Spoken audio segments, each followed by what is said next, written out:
Bonjour à tous. Soyez tous les bienvenus. Je suis trop grand, je gêne les autres. Il y a encore quelques places devant. Il ne faut pas rester au fond pour ceux qui veulent écouter. Il y a encore plein de places devant. Je vous souhaite vraiment la bienvenue ce matin au nom du Seigneur Jésus-Christ qui nous a rachetés, sauvés par son sang précieux. Alors je parle très près du micro parce que j'ai eu un problème de corde vocale. J'ai été opéré il y a 1 mois et je ne peux pas parler trop fort. Ma voix a du mal à sortir, donc je parle vraiment très près du micro. J'espère que vous m'entendez bien. Oui. Voilà, donc bienvenue à tous pour ce moment de culte, d'adoration, de louange, mais aussi d'intercession. Et je vous dirai pourquoi aussi. Donc nous allons prier pour commencer ce culte. Seigneur Jésus, nous voulons te remercier parce que tu es le Sauveur, le Seigneur de l'univers. Merci parce que tu as donné ta vie pour ta créature. Tu nous as tellement aimés, Seigneur, que tu as donné ton Fils Jésus pour nous sauver, pour nous racheter. Et Seigneur, ce matin, nous sommes ensemble ici pour être reconnaissants pour la vie en Christ, pour le salut en Jésus-Christ. Et aussi parce que tu es un Dieu tout-puissant, un Dieu qui nous aime et un Dieu qui veut faire de nous tes enfants et qui veut vraiment nous donner d'être ces personnes qui intercèdent, qui t'aiment, qui te servent de tout notre cœur. Seigneur, nous te prions pour la situation actuelle dans le monde, tu connais toutes choses. Nous te demandons d'intervenir dans ta grâce et ta bonté, au nom de Jésus. Amen. Alors justement, ce matin, j'aimerais aborder le sujet de ce qui se passe en ce moment en Israël. Alors, loin de moi de parler de prophéties, de choses qui sont dans la parole de Dieu, qui pourraient nous amener à comprendre certaines choses, mais plutôt à nous aider ce matin à prier pour ce qui se passe en ce moment, à prier pour Israël, mais à prier aussi pour toutes les personnes qui souffrent. Malheureusement, Israël, depuis quelques semaines, est en guerre, depuis une semaine est en guerre, plus d'une semaine, c'était samedi dernier. Ils ont été attaqués par surprise par des extrémistes que vous connaissez, vous en avez entendu parler, je pense, à la radio, la télé, les réseaux sociaux. Donc par les extrémistes du Hamas. Nous sommes donc tous dans la tristesse. Moi, je suis vraiment dans la tristesse d'assister à ces confrontations impuissants. Nous sommes impuissants d'assister à ces confrontations dans ce territoire d'Israël. De tout temps, Israël a été la proie de ses ennemis. Vous lisez la parole de Dieu depuis le début, depuis la Genèse jusqu'à la fin. Israël était la proie de ses ennemis. Du temps de Jésus, Israël était sous la domination romaine. Donc ça n'a pas beaucoup changé. Il y a eu beaucoup de choses qui se sont produites depuis ce temps-là et qui continuent à se produire envers le peuple d'Israël. Comme disait un frère, le peuple d'Israël est un tout petit pays, minime par rapport à tous les grands pays du monde. Mais Israël reste une pierre d'achoppement pour toutes les nations. On lit ça dans la Bible aussi. Ce sont les civils des deux côtés de ces affrontements qui payent le plus lourd tribut, malheureusement, de cette guerre, de ces affrontements. Une partie des civils palestiniens se range du côté du Hamas, c'est vrai, mais une grande partie des Palestiniens n'adhèrent pas du tout à la doctrine du Hamas. C'est pourquoi il faut prier aussi pour les civils palestiniens. Malheureusement, il y en a qui meurent aujourd'hui, il y en a qui sont morts du côté d'Israël, il y a des soldats qui meurent. Mais le Seigneur nous demande, c'est vraiment de prier pour Israël. J'ai entendu des témoignages dans certains documentaires qu'on voit à la télé. Les gens, ils veulent vivre en paix. Que ce soit du côté d'Israël, que ce soit du côté des Palestiniens. Il y a des gens qui ont témoigné en disant, nous ne voulons pas la guerre, nous voulons vivre en paix. Nous voulons que nos enfants grandissent, étudient et vivent en paix. Donc prions vraiment pour les dirigeants israéliens, qu'ils puissent tourner leur regard vers les montagnes, comme le dit le psaume 121. D'où viendra le secours? Je me suis posé la question, et j'en ai parlé ce matin à Jean-Michel, un petit peu à Joël, où en sont les militaires israéliens, où en sont les dirigeants israéliens par rapport à leur foi, par rapport à leur Dieu? L'ont-ils oublié? Ont-ils oublié de tourner le regard vers les montagnes d'où viendra le secours? On va lire ensemble un autre psaume, le psaume 143. On va lire premièrement quelques versets jusqu'au verset 4.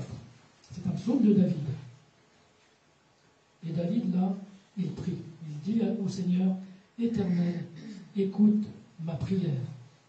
Prête l'oreille à mes supplications. Exauce-moi dans ta fidélité, dans ta justice. N'entre pas en jugement avec ton serviteur, car aucun vivant n'est juste devant toi. L'ennemi poursuit mon âme. Il foule à terre ma vie. Il me fait habiter dans les ténèbres, comme ceux qui sont morts depuis longtemps. Mon esprit est abattu au-dedans de moi. Mon cœur est troublé dans mon sein, à l'intérieur de moi. On voit David aussi, qui lui-même a vécu la proie de ses ennemis, était la proie de ses ennemis, au début par Saül, qui le poursuivait, qui voulait le tuer, mais aussi il a connu des guerres, il a connu des moments difficiles. Eh bien, il prie le Seigneur, prête l'oreille à mes supplications. Moi, je me dis, Seigneur, si les dirigeants israéliens pouvaient peut-être prier cette prière et se tourner vers le Seigneur. Vraiment, le peuple d'Israël doit tourner le regard vers celui qui peut les soutenir et les délivrer de leurs ennemis. Dans Deutéronome 24, 29, je n'ai pas noté le verset, même toutes les nations diront « Pourquoi l'Éternel a-t-il fait ainsi à ce pays? Quelle est l'ardeur de cette grande colère ?» Et on répondra « C'est à cause qu'ils ont abandonné l'alliance de l'Éternel, le Dieu de leur père, laquelle il avait traité avec eux quand il les fit sortir du pays d'Égypte. » Alors loin de moi de juger, d'être le juge, de dire Israël a commis telle chose pour qu'il soit dans cette situation, pas du tout. Mais nous lisons dans la parole de Dieu qu'à chaque fois que le peuple d'Israël, que le peuple choisi par Dieu en Abraham, a désobéi à son Dieu, Dieu les a livrés à leurs ennemis. C'est pourquoi nous devons prier pour eux. Prions pour Israël, prions pour les dirigeants, prions pour les militaires, prions pour les civils, que ce soit d'un côté ou de l'autre. Et c'est vrai que les extrémistes c'est quelque chose d'extrémiste, c'est quelque chose de terrible. Que ce soit chez les musulmans, que ce soit chez les catholiques, que ce soit dans certaines communautés même évangéliques, entre guillemets, ça peut arriver. L'extrême n'est jamais bon. Mais les civils ne doivent pas payer les pots cassés de ceux qui qui dirigent ces pays sans tourner le regard vers celui qui est le Tout-Puissant. Et j'aimerais rajouter qu'il en est de même pour chacun de nous dans notre vie chrétienne. Nous devons aussi être toujours dans l'adoration, dans le service, dans le service envers le Seigneur. D'être proche du Seigneur et de ne pas l'oublier dans notre vie quotidienne.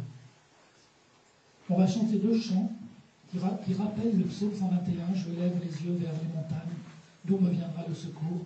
Ce sont 2 chants qui rappellent un peu ces paroles, et nous voulons les chanter en pensant aussi à Israël, pour que Israël puisse aussi tourner les regards vers les montagnes, d'où leur viendra le secours. Et le secours vient de l'Éternel qui a fait les cieux et la terre.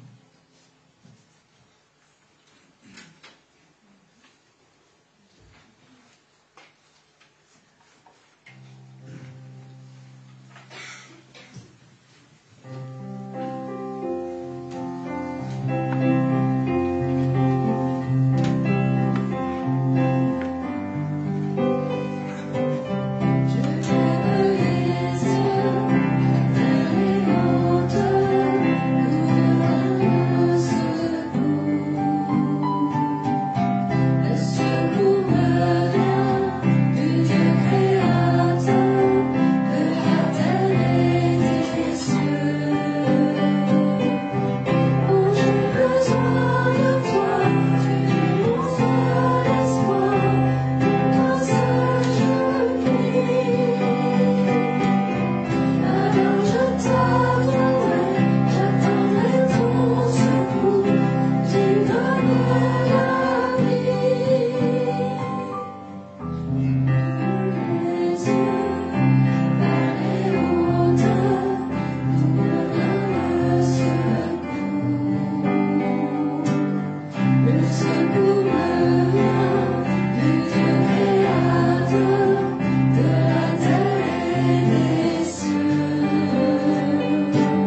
suite du psaume qu'on a commencé à lire ensemble, le psaume 143, à partir maintenant du verset 5. David continue en disant « Je me souviens des jours d'autrefois. Je médite sur toutes tes œuvres. Je réfléchis sur l'ouvrage de tes mains. J'étends mes mains vers toi. Mon âme soupire après toi, comme une terre desséchée. Hâte-toi de m'exaucer, ô Éternel. Mon esprit se consume. Ne me cache pas ta face. Je serai semblable à ceux qui descendent dans la fosse. Fais-moi dès le matin entendre ta bonté, car je me confie en toi. Fais-moi connaître le chemin où je dois marcher, car j'élève à toi mon âme. » On a chanté là dans le deuxième chant, il est dit « Victoire, mon espoir, ton chemin, mon destin, ton salut, mon refuge, tout est en toi. Tout est en toi. » Quand je lis ces versets de 5 à 8, je me dis si ces dirigeants du peuple d'Israël, même tout le peuple, pouvaient tourner les yeux vers le Seigneur et lui dire « Je me souviens des jours d'autrefois, je médite sur toutes tes œuvres, je réfléchis sur l'ouvrage de tes mains, j'étends mes mains vers toi, mon âme soupire après toi, comme une terre desséchée. Hâte-toi de m'exaucer, ô Éternel, mon esprit se consume. » C'est vrai qu'en ce moment, leurs esprits sont... C'est la peur, c'est la détresse qui règne. Mon esprit se consume, ne me cache pas ta face. Je serai semblable à ceux sinon qui descendent dans la fosse. C'est ce qui se passe un peu en ce moment. Fais-moi dès le matin entendre ta bonté, car je me confie en toi. Fais-moi connaître le chemin où je dois marcher, car j'élève à toi mon âme. Vraiment que nous puissions tous ensemble, dans nos foyers, chacun chez soi, qui connaissent le Seigneur, vraiment prier pour que le Seigneur intervienne dans le cœur des gens du peuple d'Israël, mais aussi du monde entier. Parce que Israël sera un jour la proie des nations. Mais toute nation un jour pliera le genou devant le Seigneur. Quand Jésus reviendra, Israël reconnaîtra celui qu'ils ont percé. Et les nations plieront le genou devant le Seigneur Jésus. D'ailleurs, on va le lire, le verset qui parle du retour de Jésus. Il est dit dans Zacharie, dans le verset qui va suivre, dans Zacharie 12, verset 10, « Alors je répandrai sur la maison de David, donc Israël aujourd'hui, et sur les habitants de Jérusalem, un esprit de grâce et de supplication. » Il y a le mot grâce, mais il y a aussi le mot supplication. « Et ils tourneront les regards vers moi, celui qu'ils ont percé. Ils pleureront sur lui comme on pleure sur un fils unique. Ils pleureront amèrement sur lui comme on pleure sur un premier-né. Un jour, ils reconnaîtront celui qu'ils ont percé. » Aujourd'hui, Israël, mis à part les juifs messianiques, c'est-à-dire les juifs qui se sont convertis à Jésus-Christ, car il y en a beaucoup qui se sont convertis au Seigneur Jésus, mais les juifs qui ne reconnaissent pas le Messie en Jésus, attendent toujours ce Messie. Mais un jour, ils le reconnaîtront, celui qu'ils ont percé, celui qui est venu il y a 2000 ans pour donner sa vie sur la croix pour nous. Que le Seigneur mette en nous un esprit de prière, d'intercession, de supplication, pour nos propres vies et pour la vie de ceux qui souffrent en ce moment. Alors, je pense aussi à l'Ukraine, je pense aussi au Haut-Karabakh, je pense aussi à tous les pays qui sont en guerre aujourd'hui. Il y a la misère dans le monde, et le monde, malheureusement, quand on lit la Bible et l'Apocalypse, on se dit le monde ne va pas aller vraiment mieux, malheureusement. Mais nous, en tant que chrétiens, nous voulons être dans la paix que Dieu donne, et dans la prière et dans l'intercession. Parce que nous savons, nous, si nous sommes sauvés, que nous irons près du Seigneur. On va chanter 2 chants, un chant maintenant qui dit victoire, parce que le Seigneur peut accorder la victoire. Et Dieu de gloire, on va rendre gloire au Seigneur. On va chanter 2 chants, et après, je laisserai la parole à Joël. Aujourd'hui, il n'y aura pas de Sainte Seine, parce que dimanche prochain, il y aura un baptême, ici, et il y aura la Sainte Seine en même temps. Voilà. Donc, on ne fera pas la Sainte Seine aujourd'hui, mais on va chanter 2 chants, et après, Joël nous apportera la parole.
ensemble. N'hésitez pas à prier pour, bien sûr, ce qui se passe en ce moment en Israël, dans la bande de Gaza, mais aussi dans les autres pays qui sont en conflit en ce moment. Que nos cœurs soient touchés par ce qui se passe, mais aussi soient dans l'intercession. Non seulement pour tous ces peuples qui souffrent, mais aussi prions pour nous-mêmes, que le Seigneur puisse nous donner cet esprit d'amour envers les gens, envers ceux qui nous entourent, ceux qui ont peut-être des difficultés, des problèmes. Que le Seigneur nous donne un esprit de supplication, un esprit de grâce, un esprit d'affection et un esprit vraiment d'intercession. Seigneur Jésus, nous voulons te remercier parce que tu as donné ta vie pour nous, mais tu l'as donné pour le monde entier, et tu l'as donné pour ta créature. Et tu ne veux pas que les gens périssent, mais qu'ils aient la connaissance de la vérité. Seigneur, tu as mis dans chacun d'entre nous, dans chacun de ta créature, la pensée de l'éternité, afin que chacun puisse avoir l'occasion de se tourner vers toi, de te trouver, de te chercher. Seigneur, tu es tout puissant pour intervenir dans cette situation. Seigneur, nous ne savons pas comment, nous ne savons pas pourquoi, nous ne savons pas.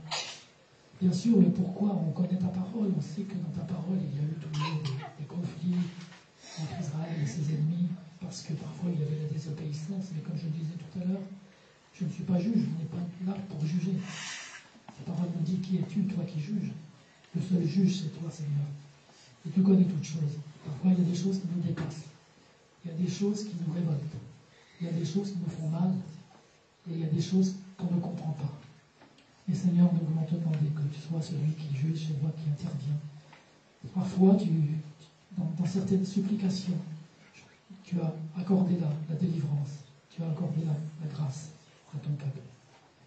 Et que nous soyons dans un esprit de prière pour ceux qui souffrent, Seigneur. Merci parce que ce matin, tu veux aussi nous renouveler chacun dans notre foi, dans notre amour pour toi, dans notre marche avec toi. Et pardon pour toutes les fois où nous avons peut-être nous-mêmes oublié de tourner les regards vers la montagne d'où vient le secours. Seigneur, pardonne-nous, pardonne nos fautes, pardonne nos manquements. Et Seigneur, remplis-nous de ton esprit, de ta grâce et de ton amour. Au nom de Jésus. Amen.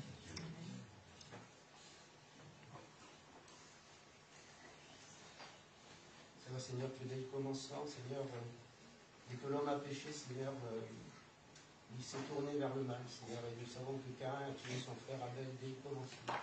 Seigneur, dans le cœur de l'homme, il y a cette chose qui pousse à la haine, qui pousse à la violence, mais tu es venu vers nous, tu es ce Dieu qui s'adresse qui est mort à la croix, tu as ouvert tes bras pour ce monde entier. Seigneur, c'est vrai que nous ne pouvons avoir que de la compassion pour tous ces pays en guerre, 140 sur 190 dans le monde aujourd'hui. Seigneur, quelles que soient les situations, les choses, tout cela nous dépasse. Seigneur, ta parole nous demande de prier pour la paix de Jérusalem. La parole nous demande de prier pour tous ceux qui sont dans le monde, qui vivent des choses difficiles, qui sont persécutés, qui sont à la guerre, qui sont dans la souffrance, dans la famille. Seigneur, nous sommes impuissants. C'est pour ça que nous s'approchons de toi, Seigneur. Te demandons, Seigneur, vraiment de changer les cœurs, touchés par ta parole, tous ces hommes, toutes ces femmes, toutes ces personnes qui sont dans la haine et dans la violence. Que tu les trouves, que tu trouves leur cœur. Et Seigneur, nous ne pouvons que faire que cela, intercéder, qui nous a sauvés pour ça, pour que nous ayons un mur, Seigneur, auprès de toi. Amen.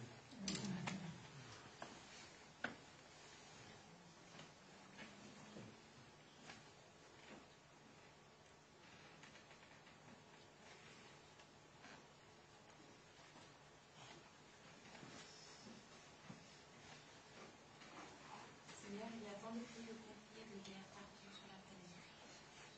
Je t'en prie, apporte la paix, que ton règne vienne, parce que le monde ne pourra pas fournir une paix durable. Malgré certaines avancées parfois, malgré certains espoirs, la paix ne viendra qu'avec ton retour. Alors Seigneur Jésus, que ta paix puisse venir vraiment sur la terre de puissance. Apporter du bonheur pour chacun et que ce soit la fin du conflit. Nous sommes fatigués et nous nous tournons vers toi parce que toi, seul tu apporter la paix. Par le nom puissant de Jésus. Amen.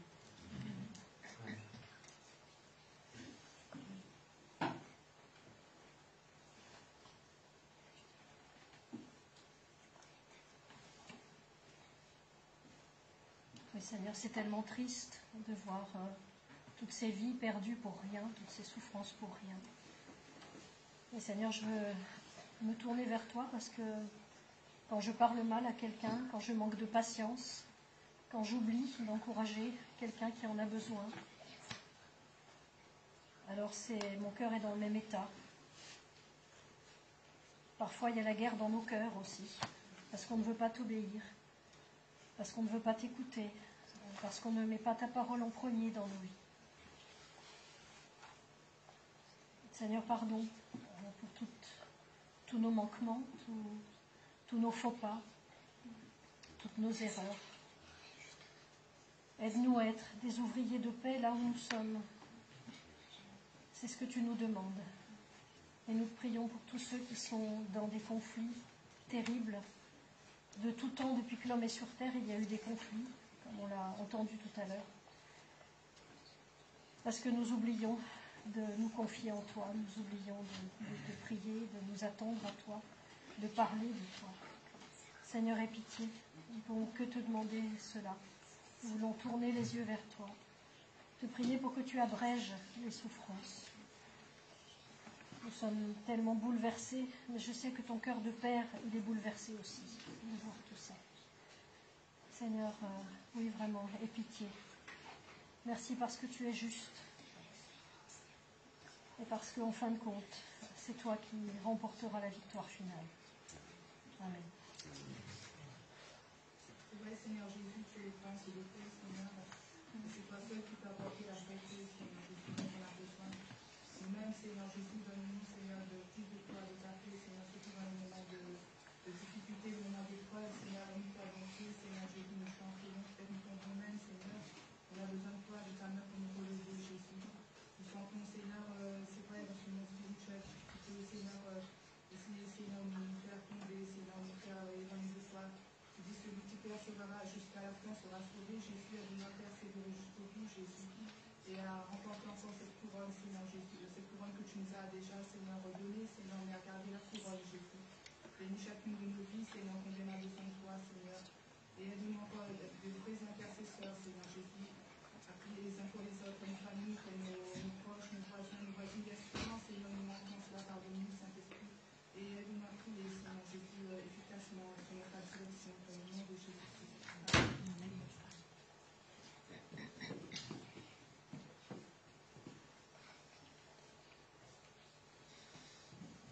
Seigneur, je lève les yeux vers les montagnes, d'où nous viendra le secours. Et le secours nous vient de toi, qui as fait les cieux et la terre. Seigneur, merci pour ta présence ce matin au milieu de nous. Merci pour ton esprit qui veut nous remplir de toi. Seigneur, je te prie pour Joël aussi, pour que tu nous donnes de grâce pour nous parler de ta part. Et Seigneur, que nos cœurs soient gagnés et touchés par toi. Au nom de Jésus. Amen.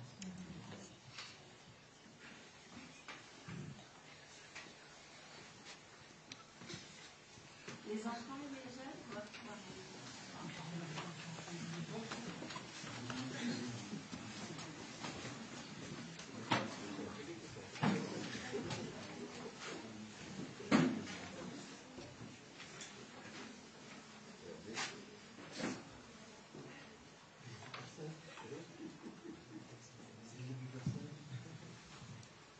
Je m'installe.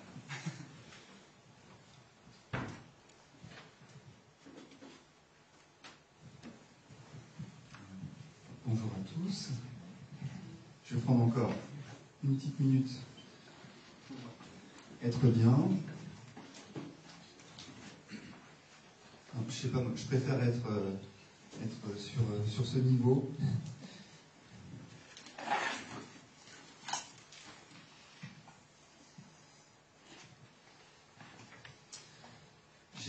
J'ai choisi comme titre à ma prédication Dieu et mes choix. Et voilà, je voudrais qu'on engage une réflexion sur finalement comment faire pour nous, chrétiens, pour décider, pour prendre des décisions. La présidence de Daniel nous a rappelé que les décisions avaient des conséquences, que nos dirigeants prennent des décisions qui ont des conséquences. Peut-être que les conséquences de nos propres décisions touchent un cercle un petit peu plus limité, un petit peu plus proche, mais elles ont des conséquences pour notre vie déjà, et pour la vie de ceux qui nous entourent. Et derrière cela, Daniel a aussi dit à un moment donné, Dieu a choisi son peuple, et il y a aussi les choix que Dieu fait lui-même. Dieu fait des choix aussi, et je pense que ça peut être intéressant de mettre les deux en perspective, nos propres choix et les choix que Dieu fait pour nous aussi. Je vous propose de prendre un texte qui est très court, qui va nous permettre d'entrer dans ce thème, et que je vais laisser de côté pendant un petit moment pour engager la réflexion, et on y reviendra ensuite par la suite. Mais on va déjà le lire pour dresser un petit peu le décor. Donc nous sommes dans Luc, au chapitre 6, et on va lire les versets 12 à 16. Un jour, Jésus va dans la montagne pour prier, et il passe toute la nuit à prier Dieu. Quand il fait jour, il appelle ses disciples, parmi eux il en choisit 12, il leur donne le nom d'apôtres.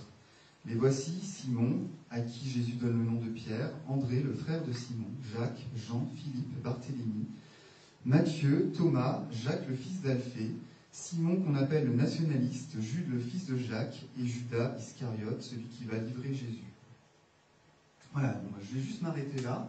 Donc vraiment un texte très court, mais qui nous parle d'un moment où Jésus doit faire un choix, et qui nous fait l'inventaire en fait des disciples. Donc ça va nous permettre aussi de penser à la vie des disciples et aux choix qu'ils vont faire. Avant de revenir à ce court texte, voilà, je voudrais vous montrer 4 images, juste pour vous faire un petit peu réfléchir. Voilà, vous les avez, je ne sais pas si vous les voyez bien. Je vous encourage à les regarder. Alors c'est des images qui font partie d'un jeu qu'on fait en famille, nous, qui s'appelle le Dixit. Donc là, c'est pas ce jeu qu'on va faire, je les ai prises juste pour réfléchir un petit peu. Regardez-les, posez-vous cette question. Comment est-ce que vous faites pour prendre une décision? Choisissez peut-être dans votre tête une carte qui se rapproche le plus de votre manière de prendre une décision. Je vous laisse 30 secondes là pour y réfléchir. Peut-être que vous vous reconnaissez dans aucune de ces cartes. Peut-être qu'il y en a une qui se rapproche plus de votre manière de penser.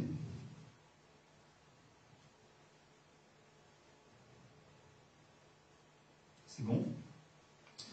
Moi, je vais vous dire ce que moi j'ai pensé en regardant ces cartes. Puis vous allez peut-être penser à des choses différentes, mais c'est pas grave, le but c'était de commencer la réflexion. Je commence par le lapin chevalier là.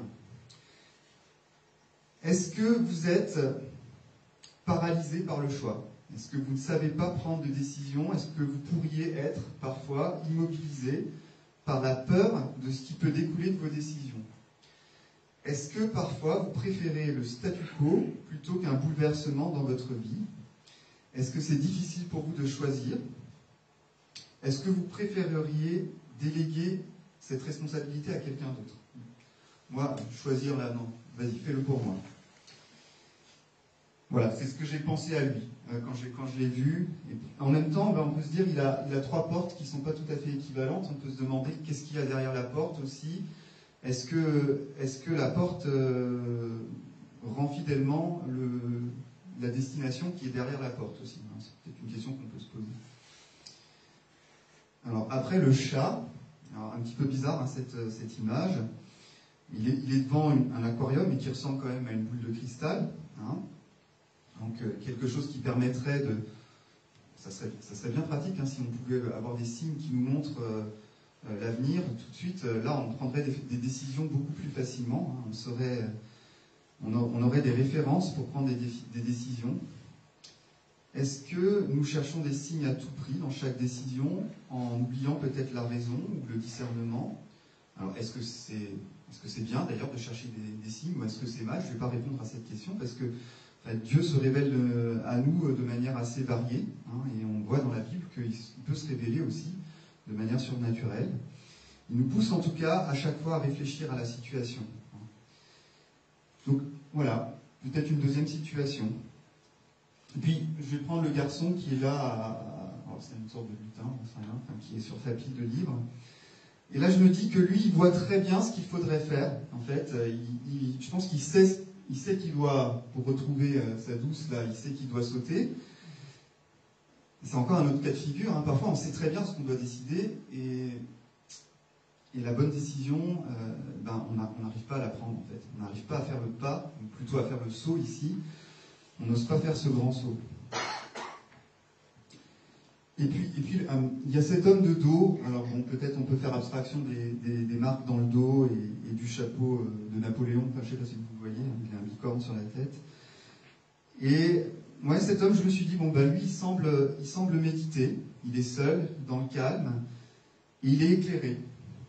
Et dans cette perspective, peut-être dans une perspective chrétienne, je le verrais bien en train de, pourquoi pas, prier, lire la parole, pour exercer son choix. Mais je me suis quand même demandé, est-ce qu'il va passer à l'action ? L'association de notre Église s'est choisi, alors je parle de l'association culturelle de notre Église, s'est choisi un nom qui est Kairos, qui est un mot grec en fait assez difficile à traduire, mais qui littéralement signifie, vous dites si je me trompe, c'est faire la bonne chose à temps ou faire la bonne chose au bon moment. Et je me suis dit qu'on pourrait prier aussi pour que nous prenions les bonnes décisions au bon moment et faire les bons choix au bon moment.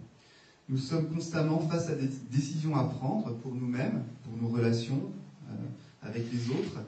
Cela peut concerner aussi notre relation à Dieu, notre travail, notre conjoint, notre futur conjoint, pourquoi pas, nos enfants, nos loisirs.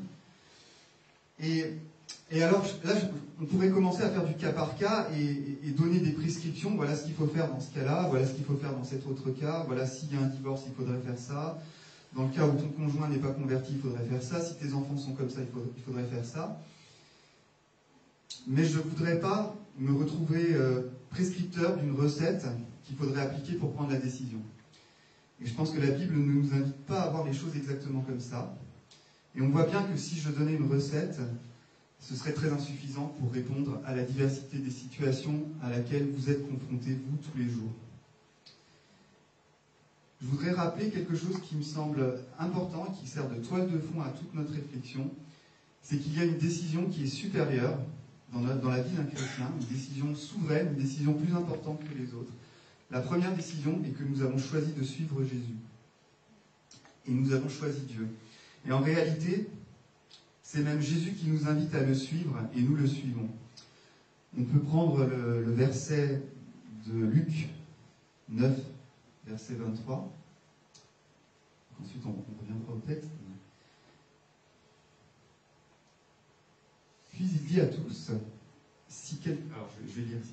Puis il dit à tous, si quelqu'un veut venir après moi, qu'il renonce à lui-même, qu'il se charge chaque jour de sa croix et qu'il me suive.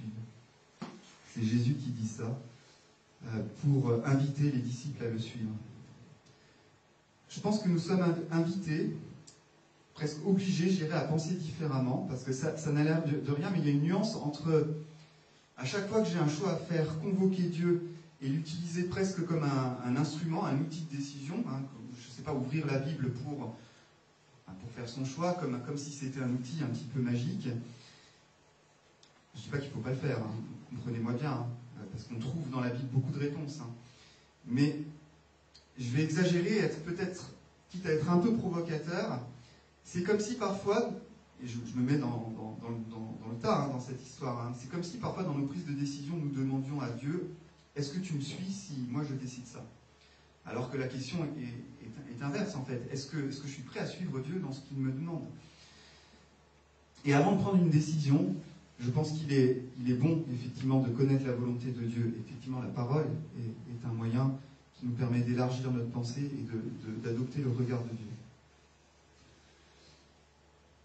Dans 1 Corinthiens 10, verset 31, nous lisons, alors il y a un contexte, il y a une polémique sur qu'est-ce qu'on a le droit de manger, qu'est-ce qu'on n'a pas le droit de manger, mais nous lisons « Ainsi que vous mangiez ou que vous buviez, bref, quoi que ce soit que vous fassiez, faites tout pour la gloire de Dieu. » Il y a une décision souveraine, c'est que nous avons décidé de suivre Dieu et de faire les choses pour sa gloire.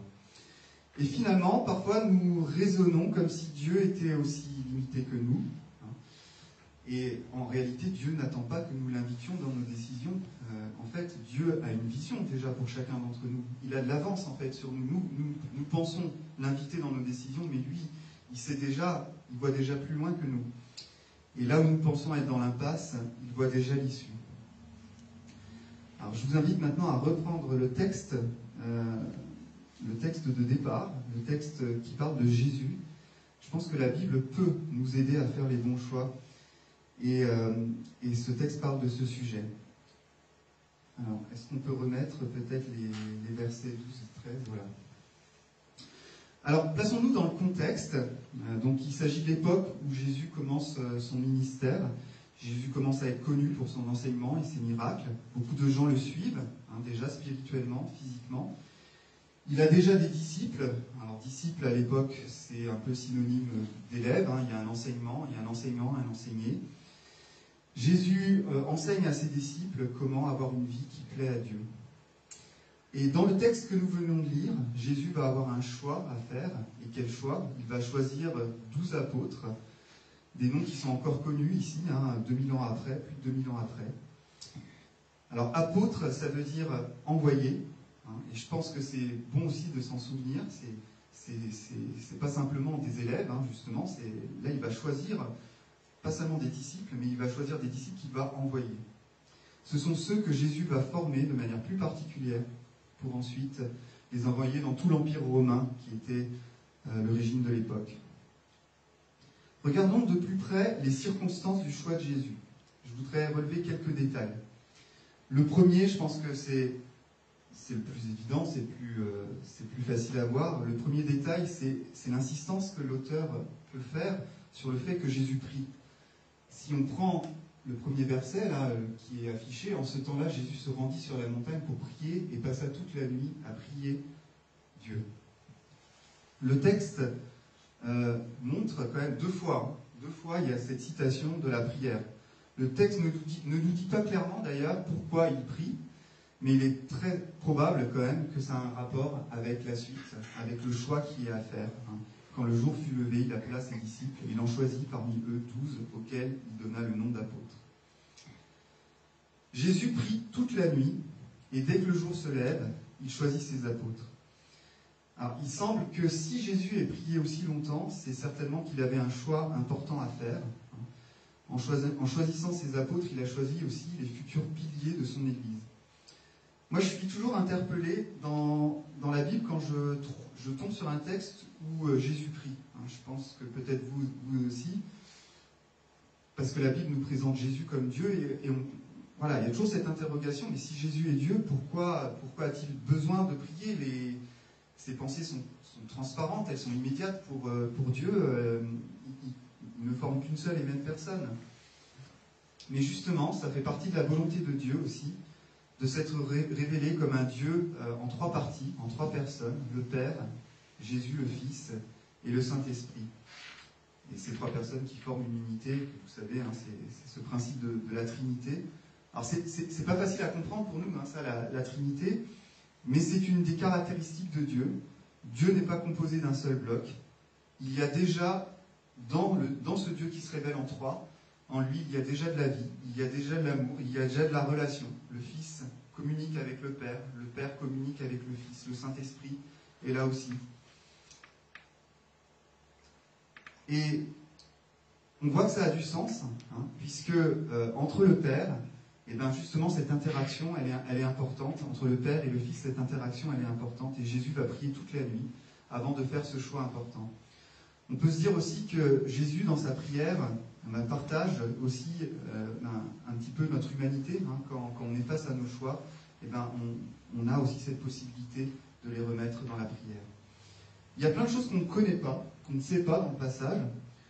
On ne connaît pas le contenu de la prière. On ne sait pas ce que Jésus a dit à Dieu. On ne sait pas non plus de quelle manière Dieu, le Père, a répondu. Ce n'est pas dit tout à fait. L'auteur ne nous révèle que finalement ce qui est essentiel à savoir. Jésus s'est mis à l'écart, il a prié toute la nuit, et c'est ça que nous devons retenir, c'est cette ferveur de Jésus qui, en priant, a manifesté sa dépendance vis-à-vis de Dieu, et nous aussi on peut se mettre dans cet état quand on prie, cet état de dépendance vis-à-vis de Dieu, comme le Fils a été dépendant du Père. Finalement, quand on prie à Dieu, quand on prie, on lui dit que nos choix le regardent. On ouvre notre cœur pour que Jésus ait un regard sur nos choix et on cherche sa volonté. je pense que dans nos prières, nous sommes aussi invités à penser à toutes les dimensions de la personne de Dieu, le Père, le Fils, le Saint-Esprit. Je pense que cette diversité peut nous aider, et notamment l'Esprit. Jésus lui-même donnera à ses disciples la clé pour le suivre fidèlement. Jésus promet qu'une fois monté auprès du Père, il leur enverra une aide en la personne du Saint-Esprit. Saint-Esprit qui est voué à demeurer dans le cœur des croyants. Je vous propose de lire le verset dans Jean 6, verset 63, dans l'évangile de Jean. C'est pas grave, je vais le lire, j'avais du mal à écrire. C'est l'Esprit qui donne la vie, la chair à elle seule ne sert à rien. Les paroles que je vous ai dites sont esprit et vie. Et un petit peu plus loin dans la Bible, cette fois-ci c'est Paul qui parle, dans Romains 8, versets 8 à 10. Non, c'est pas ça, mais je vais vous le lire, c'est pas grave. Les hommes livrés à eux-mêmes sont incapables de plaire à Dieu. Vous, au contraire, vous n'êtes pas livrés à vous-même, mais vous dépendez de l'Esprit, puisque l'Esprit de Dieu habite en vous. Si quelqu'un n'a pas l'Esprit de Dieu, n'a pas l'Esprit du Christ, il ne lui appartient pas. Or, si le Christ est en vous, votre corps reste mortel à cause du péché, mais l'Esprit est source de vie, parce que vous avez été déclarés justes. Voilà, alors la première chose que je voudrais vous encourager, qu'on peut s'encourager à faire, c'est au milieu de toutes les choses qui bouillonnent un petit peu dans notre vie, eh bien, on est invité à se retirer, à prier, tout comme Jésus l'a fait. Je ne dis pas qu'on est obligé de faire une nuit blanche à chaque fois qu'on a un sujet de prière sur le cœur. Je ne pense pas que l'efficacité de la prière dépende uniquement du temps qu'on aura passé en prière. L'important, c'est de manifester notre dépendance vis-à-vis de Dieu dans tous les domaines de notre vie. Et c'est cela qui est le plus important. Un deuxième détail que je voudrais relever dans ce passage, c'est justement le choix lui-même. On a vu premièrement que Jésus s'est retiré pour prier. Je voudrais maintenant m'arrêter sur le fait que Jésus ait choisi 12 apôtres. Et en fait, on peut se dire que l'histoire aurait peut-être pu se passer un petit peu autrement. On aurait pu avoir, je ne sais pas, dans le groupe des personnes qui suivent Jésus, quelques personnes qui vont se démarquer un petit peu plus et qui vont être plus motivées que les autres et qui vont eux-mêmes se proposer à Jésus. Mais là encore, c'est Jésus qui a l'initiative. C'est encore Jésus qui, comme je le disais tout à l'heure, qui a un coup d'avance, qui décide qui il appelle. Évidemment, les disciples vont devoir répondre à cet appel. Mais c'est Jésus qui fait le premier pas. Et je voudrais vous faire remarquer aussi que nous-mêmes, si nous avons décidé de suivre Jésus, alors ça paraît peut-être un petit peu compliqué à comprendre, mais nous-mêmes, nous sommes également choisis par Dieu. J'ai parlé un petit peu avant du choix de suivre Jésus, mais c'est intéressant de constater que dans la Bible, on parle encore bien plus souvent du choix de Dieu. Et je reviens sur ce que je disais tout à l'heure. Dieu a choisi un peuple, on l'a vu dans les passages qu'a cité Daniel avec le peuple d'Israël. Dieu a choisi Jésus, il y a aussi des passages qui le disent. Ici, Jésus choisit ses disciples. Mais pourquoi Dieu choisit et pourquoi Jésus choisit des disciples? Il choisit en premier des disciples pour qu'ils soient en relation avec lui. C'est cela qu'il cherche. Il cherche des disciples qui peuvent avoir une relation avec lui. Et je trouve que c'est intéressant de voir comment Dieu inverse un petit peu les choses. Parce que nous, quand on se convertit, on a l'impression de choisir Dieu. Mais cette conversion n'est pas accidentelle, elle est elle-même désirée par Dieu, elle est elle-même choisie aussi par Dieu. Je vous propose de lire dans 2 Thessaloniciens 2, versets 13 et 14. Alors, je ne vais pas rentrer dans une polémique ou une controverse sur la prédestination, mais je pense que c'est bien qu'on se rende compte que Dieu lui-même a choisi ses enfants aussi. Et nous sommes choisis, et c'est quelque chose de précieux de penser que nous sommes choisis par lui. Mais nous devons toujours rendre grâce à Dieu pour vous, frères aimés du Seigneur. Alors, je ne sais pas si j'ai la même version, je vais peut-être le lire ici. Pour nous, frères bien-aimés du Seigneur, nous devons à votre sujet rendre continuellement grâce à Dieu, parce que Dieu vous a choisi dès le commencement pour le salut, par la sanctification de l'Esprit et par la foi en la vérité. C'est à quoi il vous a appelé par notre évangile pour que vous possédiez la gloire de notre Seigneur Jésus-Christ. en fait, nous sommes choisis par Dieu. Je pense que c'est quelque chose qui va nous aider aussi dans nos décisions à prendre. Dieu a fait le choix de nous amener à lui. Il a fait le choix aussi de tout mettre en œuvre dans son plan pour que nous puissions avoir accès à sa grâce. Je reviens au choix des disciples. J'aime bien ce choix des disciples. Il en choisit 12. Alors, on pourrait se demander pourquoi 12, pourquoi que 12, pourquoi autant que 12. Je ne sais pas, on peut poser la question de différentes manières. Bon, vous savez que 12, c'est un chiffre quand même qui a une valeur symbolique. Dans la Bible, on le retrouve. Il y a les 12 tribus. Et quelque part, il y a une continuité. Vous savez qu'il y a aussi une continuité entre le Nouveau Testament, l'Ancien Testament. Les 12 tribus, les 12 apôtres qui vont aussi apporter la parole à l'ensemble du monde. On peut formuler l'hypothèse aussi que 12, finalement, moi j'ai pensé, vous savez, à ces tableaux où on voit Jésus à table avec ses disciples. Je me suis dit que 12, ça fait un bon nombre pour discuter à table. Si on veut être en relation avec 12 personnes, c'est bien, plus ça peut commencer à être un petit peu compliqué. Bon, vous allez me dire, c'est peut-être un petit peu anecdotique comme pensée, mais ce que je voulais mettre en évidence, c'est que je pense que vraiment, ils ont été au contact très proche de Jésus, ils ont eu des discussions avec Jésus, ils ont partagé profondément des relations avec Jésus. Et Jésus ne s'est pas entouré d'une foule d'apôtres, il s'est entouré de 12 personnes qu'il a connues personnellement. Une richesse humaine, un petit condensé d'humanité que ces 12 personnalités, ces 12 disciples.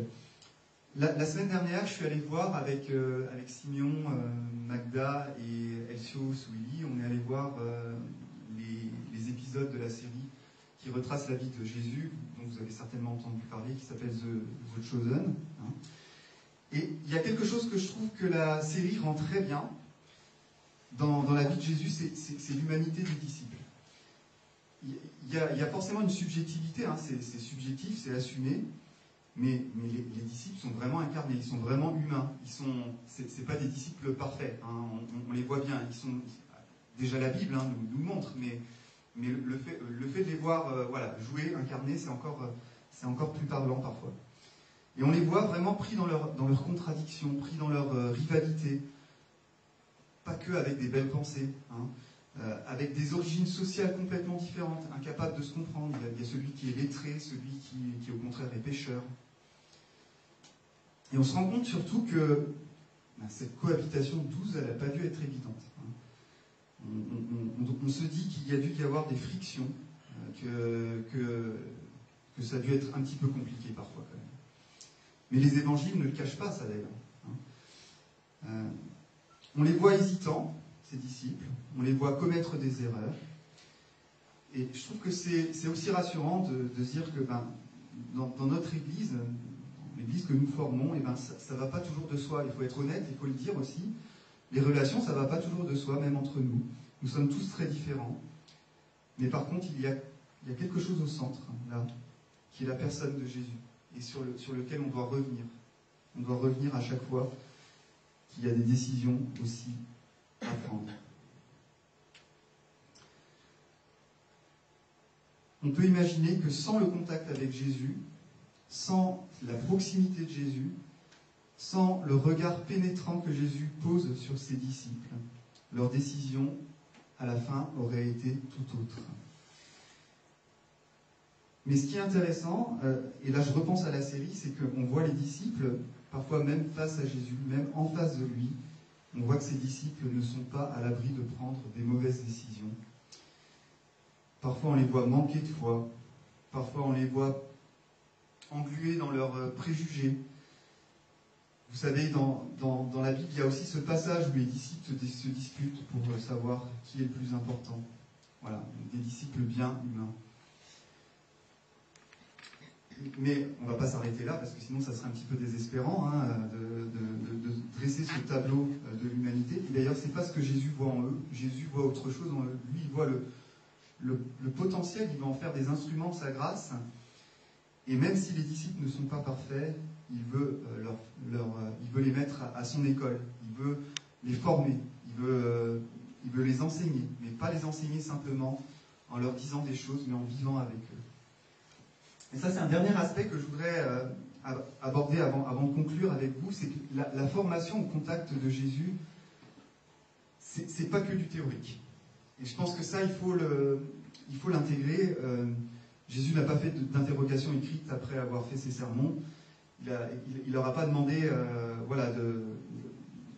ce qu'ils avaient retenu simplement de manière théorique. Il y a la théorie d'un côté et il y a la pratique. Moi, je sais que j'ai parfois du mal. C'est une difficulté pour moi de passer de l'un à l'autre. Mais je pense que je ne suis pas le seul. Donc je pense que c'est quelque chose que je peux partager avec vous aussi. Les disciples pouvaient voir comment Jésus vivait. Ils pouvaient recevoir non seulement son enseignement, mais aussi l'exemple pratique. Nous avons aussi un enseignement. En fait, nous pouvons lire aussi la Bible de deux manières. Nous pouvons la lire de manière théorique, mais nous pouvons aussi la voir comme nous donnant finalement un exemple pratique. Et Jésus ne leur a pas enseigné finalement que du savoir, il leur a aussi enseigné comment faire et comment être. Mais pour apprendre ces choses, il fallait côtoyer Jésus de près, pas simplement écouter ses discours. Voilà, et je pense que cette vision que Jésus avait de la formation, ça peut nous faire réfléchir aussi sur la manière dont on éduque, dont on se forme nous-mêmes aussi, dont on envisage aussi les cultes, puisque finalement, si on réfléchit un culte, une étude biblique, ça peut très facilement rester théorique. Ça peut rester que du savoir et pas devenir du savoir-faire, du comment faire, du savoir-être. Et Dieu ne se soucie moins de ce que nous savons que de ce que nous sommes et de ce que nous faisons. Toutes ces choses ne s'apprennent pas sur les chaises sur lesquelles vous êtes assis, mais elles s'apprennent sur le terrain, elles s'apprennent au contact des autres que vous allez rencontrer cette semaine, elles s'apprennent au contact de la première difficulté que vous allez rencontrer, du premier choix que vous aurez à faire dans votre vie cette semaine.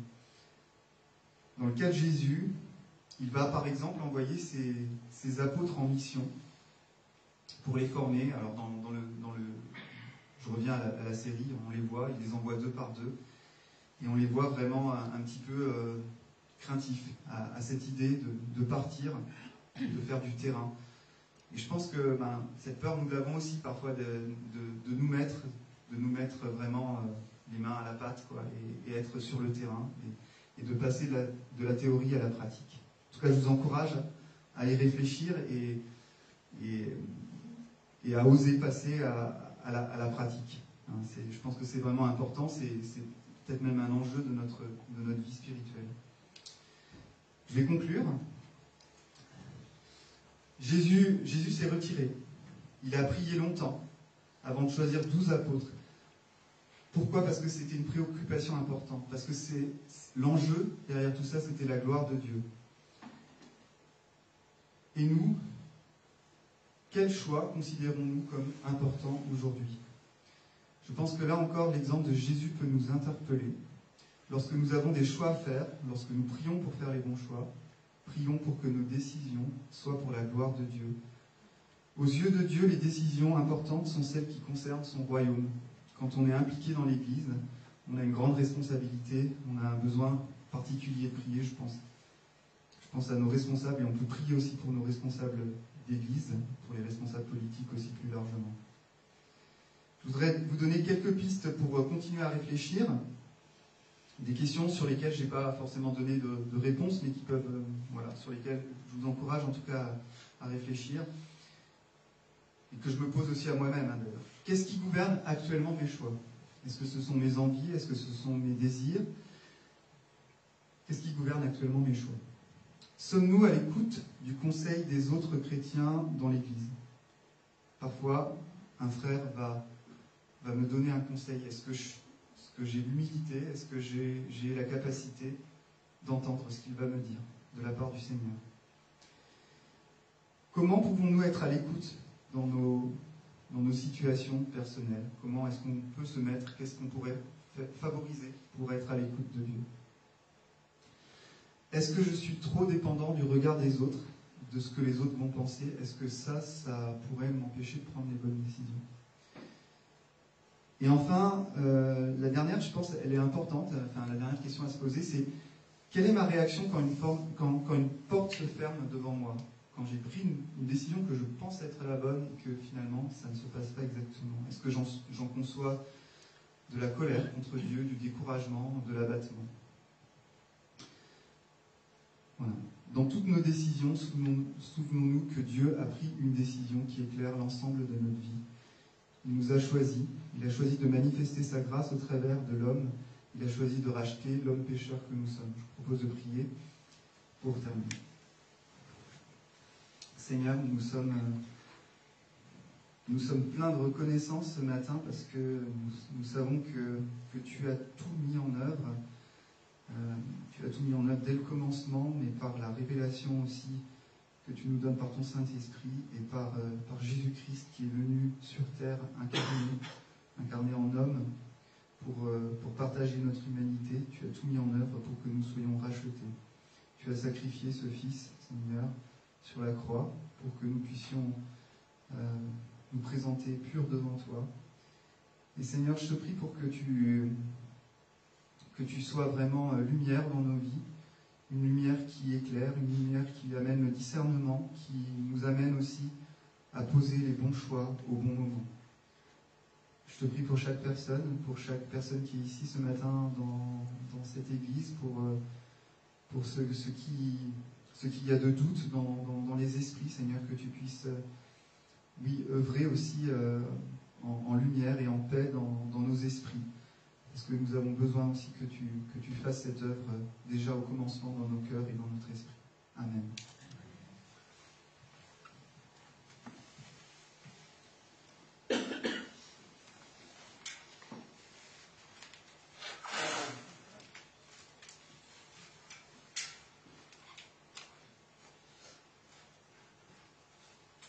Merci Joël pour cet partage très pertinent sur nos choix de vie, nos décisions. Et souvent, comme l'a dit Joël, de nos choix dépendent aussi les conséquences. Donc parfois, il faut aussi peut-être se placer devant Dieu, comme Jésus a fait aussi, pour se placer devant le Seigneur, pour le prier et lui demander de nous conduire, de nous diriger dans nos choix. Joël aussi a insisté sur le fait que les disciples, les apôtres étaient complètement différents les uns des autres.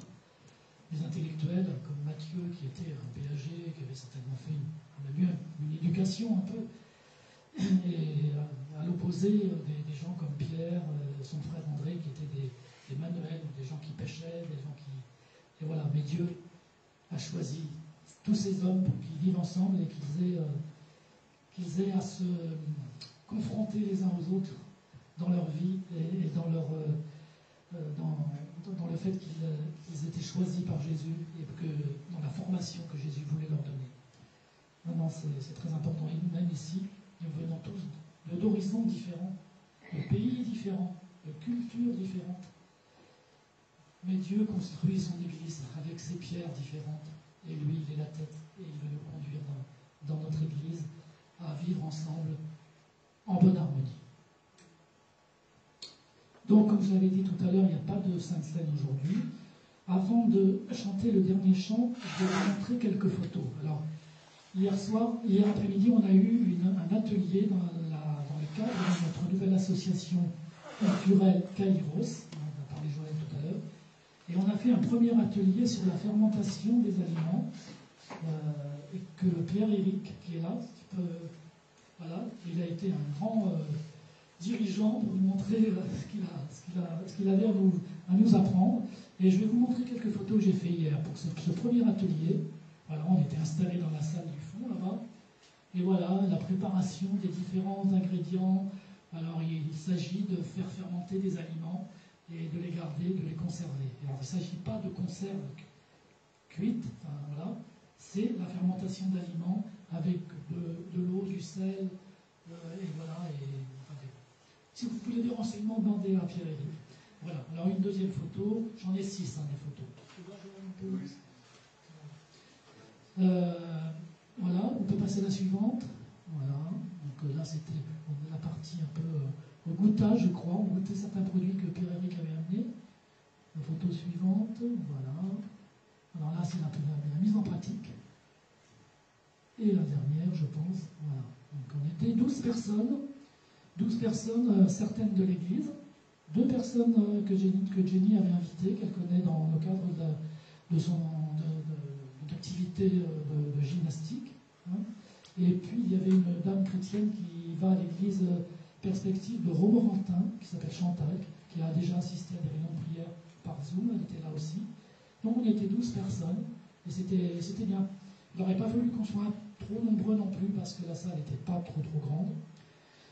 Donc il y aura à développer d'autres ateliers. Quelques personnes se sont déjà proposées pour faire des ateliers, fabrication de bijoux, atelier informatique pour ceux qui veulent apprendre des choses ou qui ont du mal à aller sur Internet ou se faire des... Voilà. Et on est en train de peaufiner tout ça. Donc c'est vraiment une occasion aussi d'inviter des gens dans le cadre un peu différent de l'Église. Bien sûr, les locaux, on les a, les locaux, donc on les utilise pour l'association. Mais il n'est pas question pour nous de faire de l'évangélisation, c'est simplement d'inviter les gens, faire des choses. Après, les gens, s'ils veulent poser des questions, savoir qu'est-ce que c'est que ce local, qu'est-ce que vous faites ici, c'est leur responsabilité de le faire. Mais nous, on est là pour apporter quelque chose de plus pratique et de se faire des contacts parmi la population qui nous entoure, parmi nos amis, nos familles, nos connaissances. Voilà pour ce petit aparté, et on va chanter un dernier chant avant les annonces. On va chanter le chant 638, « Nous élevons le nom de Jésus ». Parce que dans tous ces problèmes que nous voyons en ce moment, eh bien c'est Jésus qui est le Tout-Puissant, qui aura le mot final.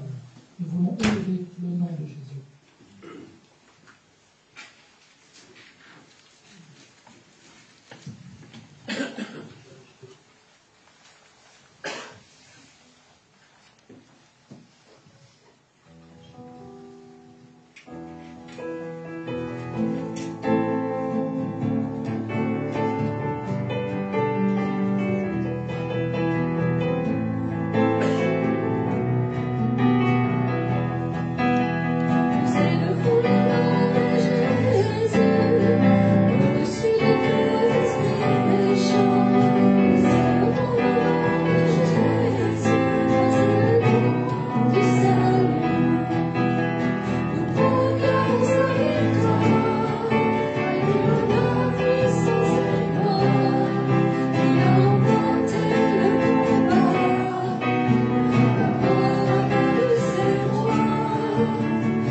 Donc le culte dimanche prochain à 10h30, et ce sera un culte, il y aura une affiche, une diapo après qui va en parler, ce sera un culte un peu particulier, parce que c'est un culte de baptême. Ce sera le baptême de Siméon, le fils de Joël. Donc venez nombreux, et puis prions aussi que cette journée, cette matinée, ce soit un bon moment, parce qu'il y aura probablement des amis, Siméon, la famille. Donc vraiment, c'est aussi une journée où voilà, la parole de Dieu peut aussi toucher les cœurs. Et aussi, prions pour Siméon qui a pris cet engagement dans sa vie, quelque chose de très important. Et voilà, ça nous fait chaud au cœur. Il y a un repas fraternel. Voilà, il y aura un repas après, à l'église. Donc chacun amène quelque chose et on partage ensemble ce qui sera préparé. Voilà. Donc repas fraternel après. Donc on va passer à la diapo suivante. Alors la semaine prochaine, la permanence d'Elcio n'aura pas lieu le mercredi, mais elle aura lieu le mardi, parce qu'il a un empêchement pour le mercredi. Habituellement, c'est tous les mercredis de 14h30 à 10, non, de 14h30 à 17h. Mais là, ce sera le mardi 17h.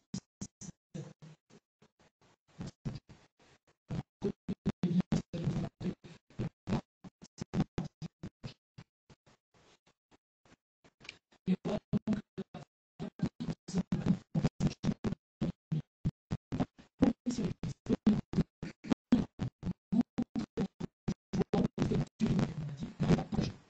toutes les nations faites des disciples.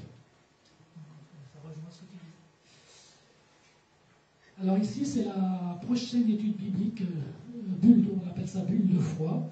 C'est sur l'étude, portera sur l'étude d'un petit livre qui nous. Voilà, le titre, c'est Aimer son prochain. Qu'en dit la Bible? Enfin, toujours facile, hein. Le Seigneur nous dit aimez-vous les uns les autres, mais parfois, il peut y avoir des frictions. Ce sera le 21 octobre à 10h.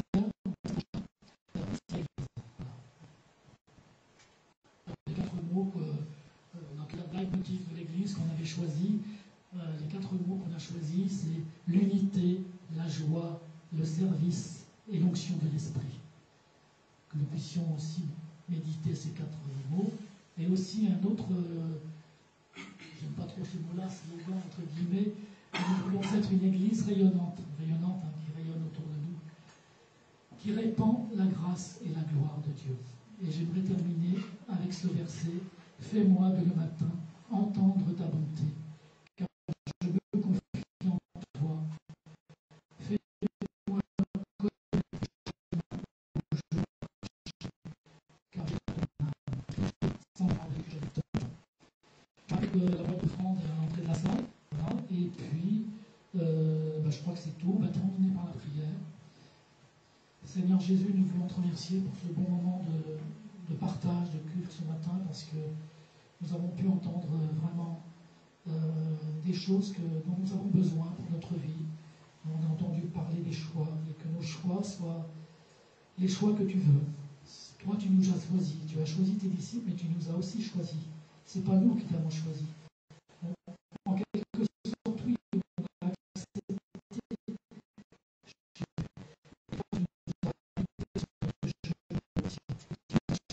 Comme disciple, c'est ce que tu as fait de nous, parce que tu nous as rachetés depuis le génie de ton Fils. Seigneur, je te prie pour cette assemblée, afin que chacun puisse partir dans sa maison, dans son lieu de vie, renouvelé par ta parole, renouvelé par ton esprit. Seigneur, bénis toutes nos activités, bénis les activités de Kairos, de l'Église. Prends soin des Sioux et Swilly qui sont absents ce week-end. Garde-les là où ils sont. Prends soin de nos amis, de nos familles, de nos connaissances. Merci pour ce premier atelier de Kairos hier. Et merci parce que nous voulons encore aussi, autour de nous, développer le contact pour pouvoir aussi que ton Église puisse grandir, Seigneur. Donne-nous ta paix aujourd'hui. Donne-nous de passer une bonne journée en ta présence, au nom de Jésus. Amen. Eh bien, bonne journée et bon dimanche à tous.